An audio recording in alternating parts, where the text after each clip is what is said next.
돌아보면 우리의 일상에서 두려움 때문에 시작할 엄두도 못 낸 채 놓치는 일들이 참 많다. 그러나 어떤 일은 막상 부딪혀보면 생각보다 그리 어렵지 않게 해낼 수 있다. 시작도 해보지 않고 어려울 것이라고 생각해서 흘려보냈던 일 중에는 예상보다 쉽게 해낼 수 있는 일들이 많다. 누구에게나 반짝이는 아이디어는 있고 그럴싸한 계획이 있습니다. 하지만 대부분 시도조차도 하지 않습니다. 이를 가로막는 여러 가지 이유가 있기 때문이죠. 성공은 하기 어려운 이유가 있어도 장애물이 있어도 모두 뚫어낸 사람들의 영역입니다. 어떤 아이디어가 있다면 반드시 시도해봐야 합니다. 기회는 이러한 균열에서 나타나기 때문이죠. 배우지 않으려고 하는 사람보다는 열심히 배우려는 사람이 훨씬 낫다. 열심히 배우면 성공은 못해도 최소한 상식은 풍부해지기 때문이다. 그러나 성공하고 싶은 사람이라면 거기서 멈춰서는 안 된다. 자신이 익힌 지식과 정보를 자신이 하는 일에 녹여 넣어야 한다. 모든 것을 다 아는 듯이 행동하는 사람에게 중요한 일이나 돈을 맡기지 말라고 했었죠. 더 배울 게 없다고 생각하는 사람은 발전하지 못하기 때문입니다. 워렌 버핏, 일론 머스크, 빌 게이츠, 제프 베이조스와 같은 성공한 대가들도 서재의 책들을 가득 쌓아놓을 지경인데 더 배우려 하지 않는 것은 상당히 오만하다고 할 수 있겠습니다.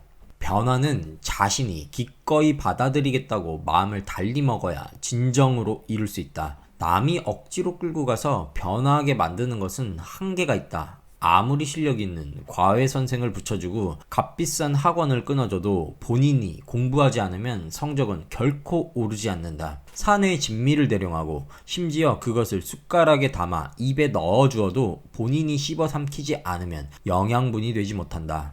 결국 스스로 행동해야 함을 깨달아야 합니다. 나를 움직일 만한 강력한 동기와 명분을 늘 가지고 있어야 하는 것이죠. 상당히 어려운 일일 수 있습니다. 다행히도 우리를 도와줄 만한 자기계발, 동기부여, 성공하게 관련된 책들이 많습니다. 지금 당장 무엇을 해야 할지, 어떻게 변화해야 할지 모르겠다면 아주 좋은 책을 반복해서 읽기만 해도 됩니다. 독서는 행동하기 위한 씨앗입니다.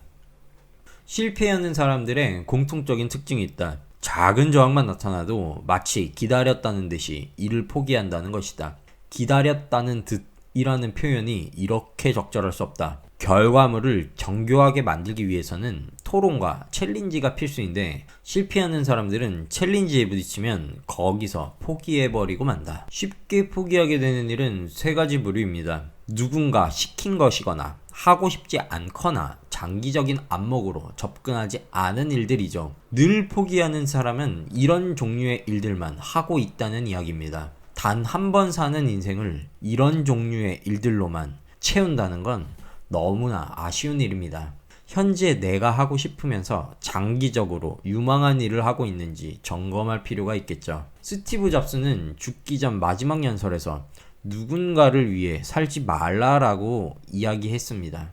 실패하는 사람은 대체로 근시안적이다. 그래서 당장 탐욕에 눈이 멀어 눈앞에 있는 공을 자신이 독차지하려고 한다. 주변 사람들과의 관계는 신경 쓰지 않고 당장의 칭찬, 당장의 점수를 잘 받는 일이 중요하다. 우리는 단기적 평가에 많이 익숙해져 있습니다. 학창시절엔 1년에 4번가량 점수로 평가받고 회사에서도 역시 1년에 2번 혹은 1번 평가를 받습니다. 그리고 이 평가에 따라 등급, 평판, 연봉이 달라집니다. 결국 먼 곳까지 볼 수 있는 여유가 없는 것이죠. 최근 리뷰에서는 지속적으로 장기적 관점을 갖는 것에 대한 중요성에 대해 이야기했습니다. 우리는 먼 곳도 볼 수 있는 지혜를 반드시 배워야 합니다. 세상의 모든 성공은 작은 습관과 생각의 차이로부터 만들어진다고 합니다. 다음 시간에는 세상에서 가장 지혜롭고 가장 건강하고 가장 성공한 사람들이 매일 실천하는 습관들에 대하여 공부해 보겠습니다.